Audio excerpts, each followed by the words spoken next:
you, Ben. Meantime, we have some new details on the body that was found near a dumpster in Mill Creek, a tragic story. It was just after 6 o'clock this morning when police began investigating after the body of a woman was found near 3994 South and 3rd West. After arriving on scene, police found 25-year-old Esperanza Chavez dead from a gunshot wound. Police connected 46-year-old Fred J. Edwards to the crime after they say they observed surveillance video from a nearby business.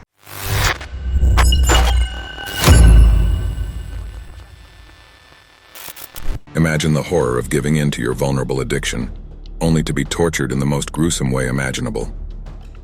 In this episode, we delve deep into the harrowing case of Joanne Sweets, whose tragic end shocked a community and exposed the monstrous double life of an apparent everyday man. Joanne Sweets was a 34-year-old woman who lived in the bustling urban sprawl of San Diego. Working in the shadows of the city's gleaming lights, she lived as a prostitute trying to survive. Now we introduce you to Bryan Maurice Jones, a man whose early life gave no indication of the dark path he would eventually take. In the 1980s, Jones was known as a skilled welder, having graduated from the Job Corps and was well regarded in his community. His proficiency at his job earned him respect among various local businesses across San Diego. His descent into darkness began with a troubling shift in behavior, marked by an addiction to watching and collecting sexually explicit materials. This shift became more pronounced following his divorce, leading to frequent interactions with the city's prostitutes and pimps. As the 1980s progressed, Jones's behavior escalated from troubling to criminal. In May of 1986, Joanne Sweets, prostitute, met the end of her days. Her body was discovered in a state that bore the cruel hallmarks of someone's violent tendencies. And you've guessed who did it: Bryan Jones. In a dumpster on the outskirts of San Diego, Joanne was found with no clothing other than a bra and a blouse.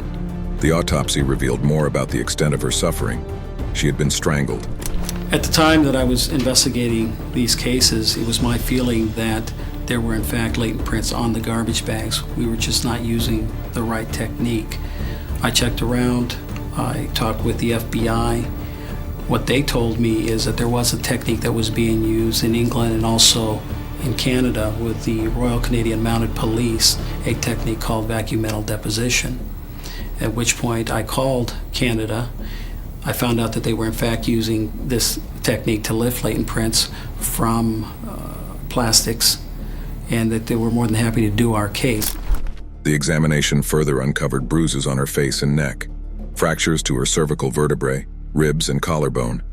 Additionally, the toxicology report indicated the presence of crack coke, hinting at a possible exploitation of her vulnerabilities before meeting her cruel fate.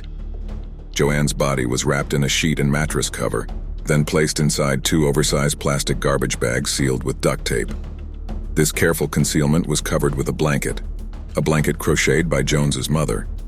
Pile particles on the blouse, mattress pad, and blanket matched those found in Jones's apartment, tying him directly to the crime. They were able to contact those people, the restaurants, places she worked. They fingerprinted everyone that was there. They also went as far as local delivery boys, as far as delivering chicken, mail people, newspaper people. Anyone that had any contact with this place, they checked out. His fingerprints on the garbage bags and the dumpster further solidified his connection to this heinous act. And finally, like the final nail to his coffin, Jones's DNA was a match with traces on Joanne's body. The evidence began to mount, linking him to a series of violent crimes. As the details of the crime emerged, the community reeled in horror at the realization that such a monster lived among them. Joanne Sweets' case was not just the tragic end of a life. It was the catalyst that exposed the dark underbelly of a city and brought a killer to justice. It was very compelling for a jury when they, hard to explain or explain away. You've got your thumbprint in the victim's blood on the door molding, and you've got the handprint on the murder weapon. It tells a story right there. Jones was convicted of the killing of Sweets along with other cases. This included 19-year-old Tara Simpson, whose body was burned and dumped. Then there was 23-year-old Trina Carpenter, who was stuffed inside a duffel bag in another dumpster. Like Simpson, she was a prostitute who had been set on fire post-mortem. An autopsy concluded that she had ingested crack cocaine. Then, to the great relief of San Diego, on September 19, 1994, Jones was officially sentenced to death. He remains on death row to this day awaiting his execution. Thank you for watching.